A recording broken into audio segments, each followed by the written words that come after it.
Kenapa Ultraman Agul jahat? Okey, sebenarnya Ultraman Agul ni tak jahat tetapi dia ada pemikiran yang berbeza lah dengan Ultraman Gaia dan juga Gamu.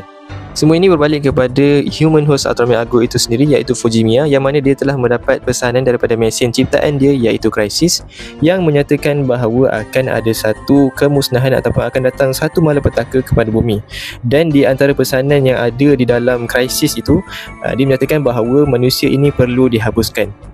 Jadi disebabkan berlakunya kekeliruan pada Fujimiya, akhirnya dia merasakan bahawa kekuatan Ultraman Agul yang diberikan kepada dia adalah untuk melindungi bumi tanpa perlu melindungi manusia. Dan pada pandangan Fujimiya juga, manusia ini sebenarnya telah mendatangkan kerosakan kepada bumi.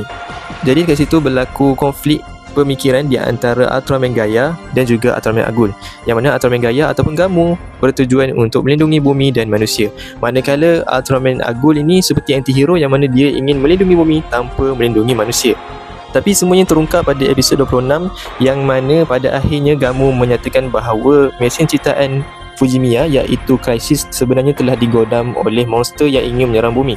Jadi daripada saat itulah dia mempersoalkan dirinya kenapa dia menjadi Ultraman. Dan disebabkan dia telah bertaubat dan juga telah mendapat hidayah pada waktu itu, dia meminjamkan kekuatan Ultraman Agul kepada Gaia dan juga Gamu, yang mana daripada situ terciptanya dan terhasilnya Ultraman Gaia version 2 ataupun V2.